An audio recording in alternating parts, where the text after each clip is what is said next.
भारत माता की। भारत माता की। माता विंध्यवासिनी की। माता विंध्यवासिनी की। आप लोगन का हाल चाल बा। आप लोग मजे में है ना। आप लोगन के हम हाथ जोड़ के प्रणाम करत है।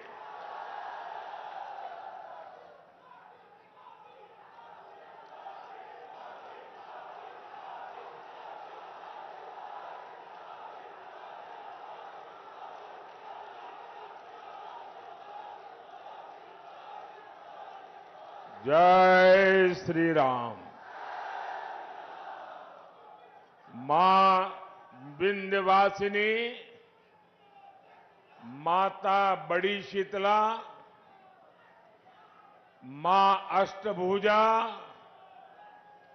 और काली खो माता की पुण्य भूमि को मेरा शत शत प्रणाम।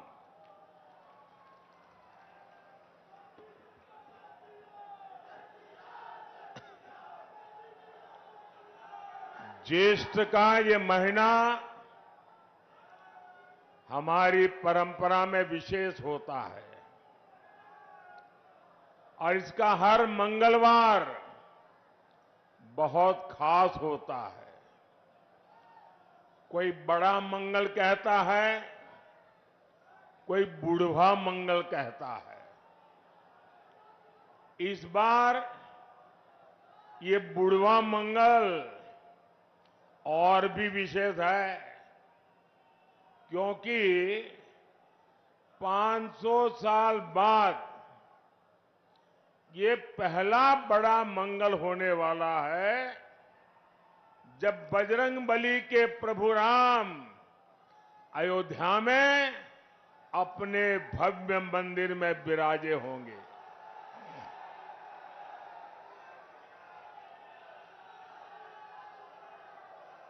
और ये इतनी बड़ी खुशी है, इतनी बड़ी खुशी है कि शायद हम सबसे ज्यादा बजरंगबली खुश होते होंगे। भाई बहन, जरा मेरे एक सवाल का जवाब देंगे आप? मेरे एक सवाल का जवाब देंगे आप लोग? आपकी आवाज नहीं आ रही है। मेरे एक सवाल का जवाब देंगे? 500 साल बाद अयोध्या में भव्य राम मंदिर, बजरंगबली की खुशी, ये मंगल अवसर किसके कारण आया? किसके कारण आया? किसके कारण आया? किसके कारण आया? ये पुण्य काम किसने किया? ये पुण्य काम किसने किया? आपका जवाब गलत है। आपको भी पता नहीं है कि इतना बड़ा पुण्य काम आपके एक वोट ने किया है। ये आपके वोट की ताकत है कि आज राम मंदिर भी बना है और जैसा योगी जी ने कहा, यहां मां विंध्यवासिनी का भव्य नव्य कॉरिडोर भी बन रहा है। और संयोग देखिए,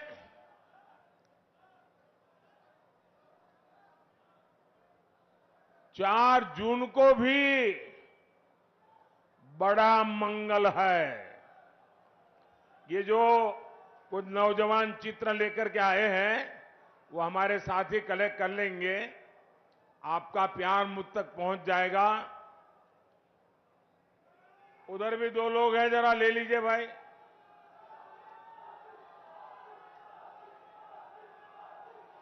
आप सबको संतोष हो गया? धन्यवाद जी। साथियों, 4 जून को बड़ा मंगल के दिन फिर एक बार फिर एक बार 6 चरणों में देश ने तीसरी बार बीजेपी एनडीए की बहुत मजबूत सरकार बनाना पक्का कर दिया है। भाइयों और बहनों, भारत ने तीसरी बार मोदी सरकार बनाने का मन क्यों बनाया? इसका सीधा सीधा कारण है नेक नियत, नेक नीतियां और नेशन फर्स्ट, मेरा देश सबसे ऊपर, राष्ट्र निष्ठा। आप मुझे बताइए साथियों, आप जरा एक एक चीज में बात करता हूं ना, मैं भाषण नहीं करूंगा आज आपसे बातें करूंगा। ठीक है? चलेगा ना? अच्छा, आप मुझे बताइए, जरा सोचिए, आप अपना घर बनाते हैं और घर बनाने के लिए किसी मिस्त्री को लगा देते हैं।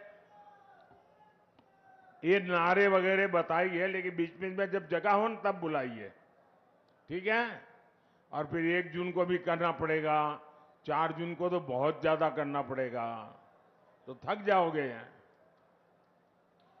अच्छा, हम अपना घर बनाते हैं, और एक मिस्त्री या किसी काम करने वालों को तय करते हैं। क्या कभी कोई सामान्य मानवी भी अपना घर बनाने के लिए जो मिस्त्री रख लें, 1 महीने के लिए ये मिस्त्री काम करेगा, दूसरे महीने दूसरा मिस्त्री आएगा, तीसरे महीने तीसरा मिस्त्री आएगा, चौथे महीने चौथा मिस्त्री आएगा, तो घर बनेगा क्या? घर बनेगा क्या? जो घर बनेगा वो रहने लायक बनेगा क्या? आंखों को अच्छा लगे ऐसा बनेगा क्या? वो घर किसी को दिखाने लायक बनेगा क्या? सामान्य मानवी को भी मालूम है, एक छोटा सा घर भी बनाना है तो बार बार मिस्त्री नहीं बदलते भाई। अब ये सपा कांग्रेस इंडी गठबंधन ये कह रहा है कि 5 साल में 5 प्रधानमंत्री। अब बताइए भाई, ये 5 साल में 5 प्रधानमंत्री कोई रखता है क्या? अरे कोई मिस्त्री नहीं रखता तो ये प्रधानमंत्री क्या? अब ये क्योंकि उनको बांट के खाना है, वो कहते हैं 5 साल में 5 प्रधानमंत्री। अब बताइए, जहां प्रधानमंत्री अपनी कुर्सी बचाने में ही लगा रहेगा तो वो क्या देश को मजबूत बना सकता है क्या? इसलिए देश ने तय किया कि मजबूत देश के लिए प्रधानमंत्री भी मजबूत होना चाहिए। होना चाहिए कि नहीं होना चाहिए? तभी एनडीए को इतना भारी जनादेश मिल रहा है। समाजवादी पार्टी पर अपना वोट कोई बर्बाद नहीं करना चाहता। मुझे बताइए भैया, हम लोग, हमारे उत्तर प्रदेश के लोग राजनीति को समझने में बड़े माहिर है। यहां तो गांव का बच्चा भी राजनीति समझ जाता है। कोई समझदार कभी भी, अब मान लीजिए कोई कंपनी डूब रही है तो उस कंपनी का शेयर कोई खरीदेगा क्या? आप बताइए ना, खरीदेगा क्या? 10 रुपये का शेयर भी खरीदेगा क्या? जो डूबता है उसमें कोई पैसा डालेगा क्या? जो डूब रहे हैं उसको कोई वोट देगा क्या? देगा क्या? पता ही है कि इनका डूबना तय है, तो कौन वोट डालने की गलती करेगा भाई? सामान्य मानवी वोट उसी को डालेगा जिसकी सरकार बनना तय है। आप बताइए, आप मिर्जापुर में चौराहे पर जाके खड़े रहिए, किसी भी 100 लोगों को पूछिए कि मैं बताओ भाई किसकी सरकार बनेगी, 90 लोग क्या बोलेंगे बताइए? क्या बोलेंगे? तो फिर वोट उसको ही देना चाहिए, नहीं देना चाहिए? उसको ही देना चाहिए, नहीं देना चाहिए?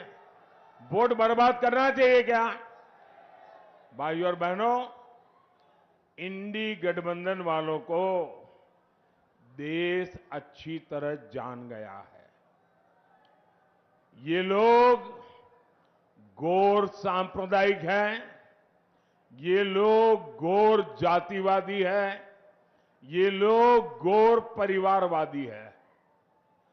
जब भी इनकी सरकार बनती है तो इसके आधार पर ही फैसला लेते हैं।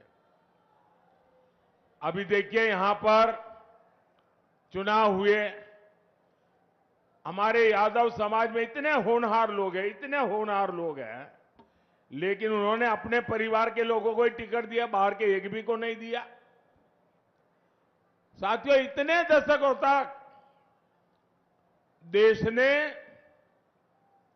बम धमाके झेले हैं, आतंकवाद ने सैकड़ों जीवन तबाह किए हैं, और हमारे सपा वाले क्या करते थे?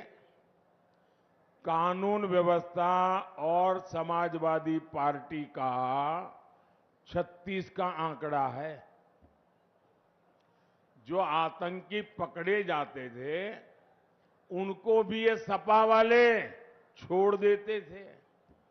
जो पुलिस अफसर इसमें आनाकानी करता था, सपा सरकार पुलिस वाले को सस्पेंड कर देती थी कि तुमने आतंकवादी को पकड़ा क्यों, घर जाओ। साथियों, मिर्जापुर को तो इन्होंने बदनाम करके रखा था। इन्होंने पूरे यूपी को, पूर्वांचल को माफिया का सुरक्षित ठिकाना बना दिया था। जीवन हो या जमीन, कब छिन जाए कोई नहीं जानता था। और सपा सरकार में माफिया को भी वोट बैंक के हिसाब से देखा जाता था। अब ऐसा नहीं है। अब हां, हमारे योगी जी और उनकी पूरी सरकार मेरा जो स्वच्छता अभियान है ना, उसको बड़ी बहादुरी से आगे बढ़ा रहे हैं। यहां पर, यहां बराबर सफाई चली है। सपा सरकार में पहले जनता थर-थर कांपती थी, अब भाजपा सरकार में माफिया थर-थर कांप रहा है। भाइयों और बहनों, अपने वोट बैंक को खुश करने के लिए इंडी गठबंधन वाले, समाजवादी पार्टी वाले कोई भी हद पार कर सकते हैं। अब तो इनके निशाने पर हमारे देश का पवित्र संविधान भी अब इनके निशाने पर है।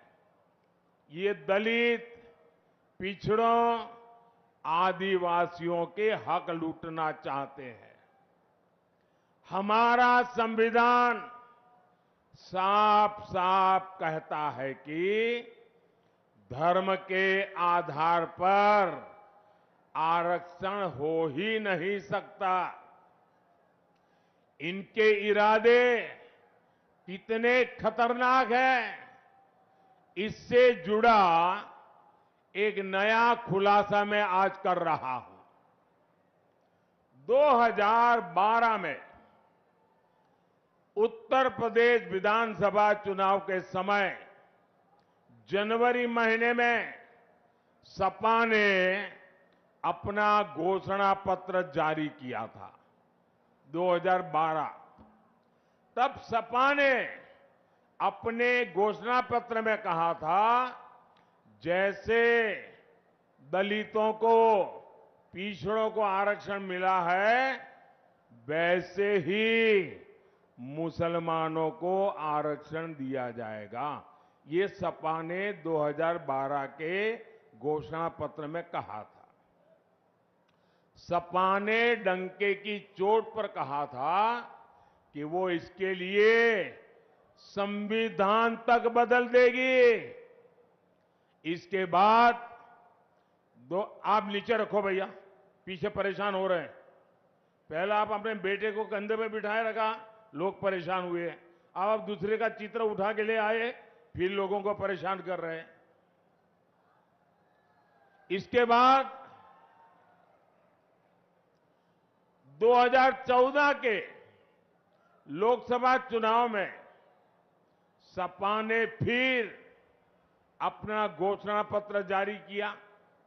इसमें फिर सपा ने मुसलमानों को आरक्षण देने का ऐलान किया। देखिए इनकी आदत। और इतना ही नहीं, सपा ने घोषणा की थी कि पुलिस और पीएससी में भी 15% आरक्षण मुसलमानों को दिया जाएगा।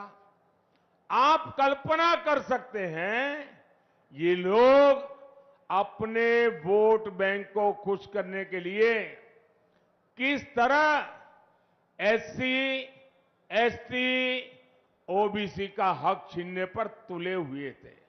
भाइयों बहनों, मैं भी आप में से कईयों की तरह अति पिछड़े समाज से निकल करके यहां पहुंचा हूं। मुझे उनकी पीड़ा मालूम है। पिछड़ों ने कैसी जिंदगी जी है वो मुझे मालूम है। उसको भी ये लूटना चाहते हैं। सरकार में आने के बाद इन्होंने अपनी मनमानी भी की, लेकिन मामला तब से सुप्रीम कोर्ट में फंसा हुआ है।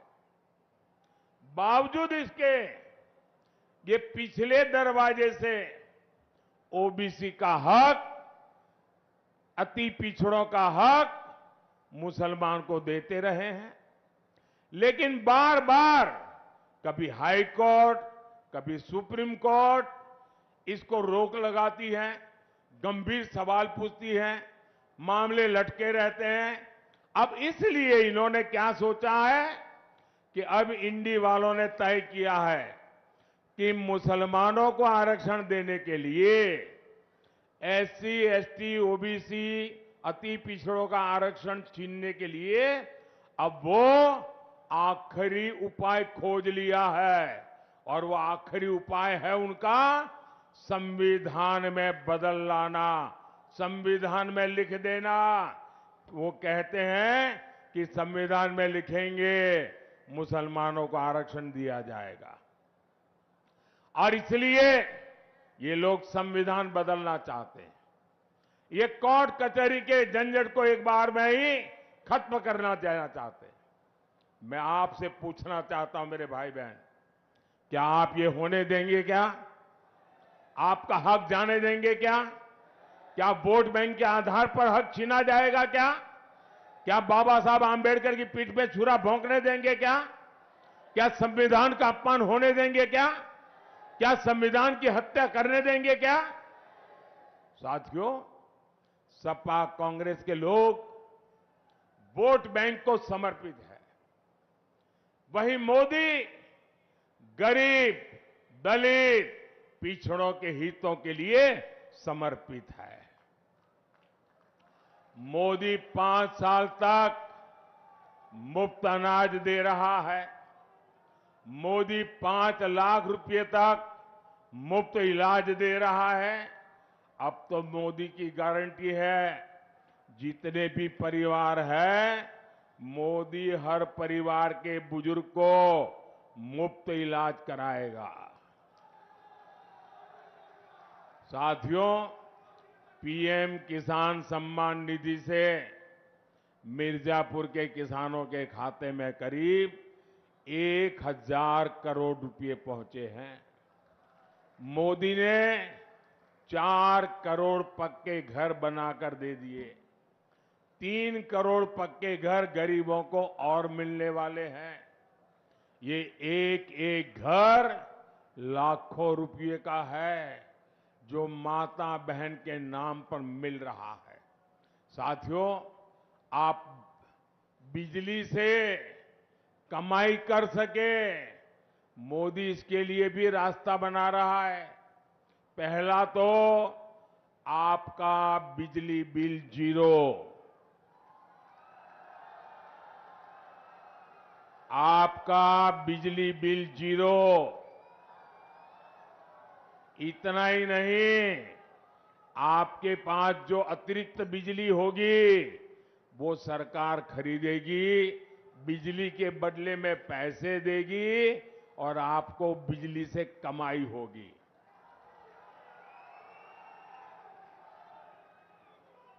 और इसलिए मोदी ने पीएम सूर्यघर मुफ्त बिजली की योजना शुरू की है। ये शुरू कर दिया है, वादा नहीं कर रहा हूं, गारंटी चालू हो गया काम। आप ऑनलाइन जाकर के रजिस्ट्री करवा दीजिए। और ये काम करने के लिए हमारी सरकार आपके घर के छत पर सोलर पैनल लगाने के लिए हर घर को 75,000 रुपए तक देगी। हर घर को सरकार के पैसों से सोलर पैनल लगेगा और उससे बिजली से आपको कमाई होगी। बताइए, आपको डबल मुनाफा है कि नहीं है? मुफ्त बिजली का लाभ है कि नहीं है? भाइयों और बहनों, ये क्षेत्र हमारे हस्तशिल्पियों का, कलाकारों का, विश्वकर्मा परिवारों का क्षेत्र है। यहां का पीतल उद्योग, कारपेट उद्योग, मिट्टी के बर्तनों का उद्योग हमारी ताकत रहा है। आपके उत्पाद देश ही नहीं, विश्व के बाजार में पहुंचे, ये काम करने में मोदी जुटा है। पहले हमने यहां एक जनपद एक उत्पाद योजना चलाई। अब मोदी पीएम विश्वकर्मा योजना लेकर आया है। इस योजना के तहत विश्वकर्मा साथियों को ट्रेनिंग सरकार दे रही है, आधुनिक औजारों के लिए पैसा दे रही है और बैंक से लाखों रुपयों की सीधी मदद भी पहुंचा रही है। और ये मोदी की गारंटी है, उसको पैसा मिले। इससे हर प्रकार के बर्तन, खिलौने बनाने वाले साथियों को लाभ होगा। कुछ साल पहले तक भारत विदेशों से खिलौने आयात करता था। मैंने देश के खिलौने उद्योग को प्रोत्साहन दिया, उनका हाथ पकड़ा। आज भारत के खिलौने पूरी दुनिया में पहुंच रहे हैं। इसलिए मिर्जापुर के खिलौना बनाने वाले साथियों के लिए भी अवसर ही अवसर है। भाइयों और बहनों, मिर्जापुर और रॉबर्ट्सगंज नारी सशक्तिकरण के मॉडल बनकर उभरे हैं। बहन अनुप्रिया तो मेरे मंत्रिमंडल की एक मजबूत साथी है और इस बार तो बहन रिंकी कौल ने भी इतिहास बनाया है। अगर मैं गलत नहीं हूं तो ये रॉबर्ट्सगंज से पहली महिला उम्मीदवार है। और देखिए मेरा नाता कैसा है। मैं बचपन में कप प्लेट धोते धोते बड़ा हुआ हूं, चाय पिलाते पिलाते बड़ा हुआ हूं। और आपने देखा होगा कि जैसे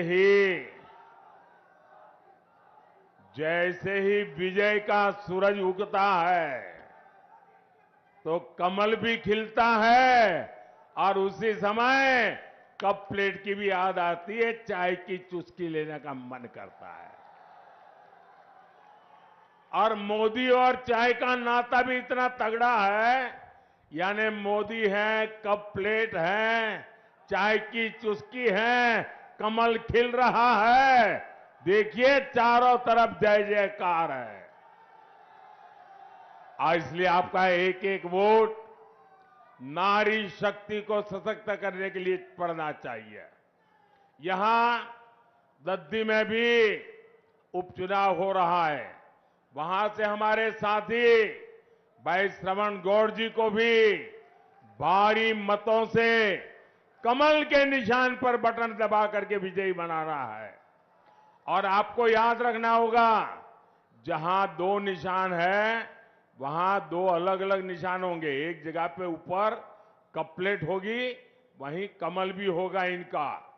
तो आपको ये ध्यान रख करके वोट करना है। याद रखिएगा, आप सिर्फ एमपी नहीं चुन रहे हैं, आप पीएम भी चुन रहे हैं। और इसलिए ज्यादा से ज्यादा मतदान कराएंगे, ज्यादा से ज्यादा मतदान कराएंगे। मैं आपको पूछ रहा हूं, मेरी आवाज सुनाई दे रही है? आप ज्यादा से ज्यादा मतदान कराएंगे? हाथ ऊपर करके बताइए, ज्यादा से ज्यादा मतदान कराएंगे?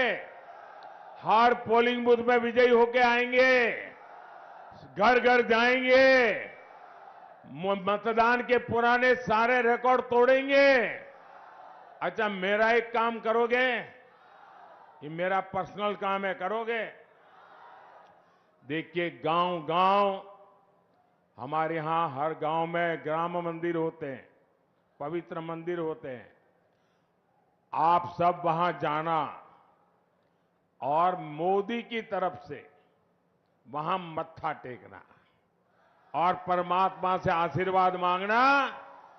मोदी के लिए नहीं, मोदी के परिवार के लिए नहीं, 140 करोड़ देशवासियों के लिए विकसित भारत बनाने के लिए आशीर्वाद मांगना।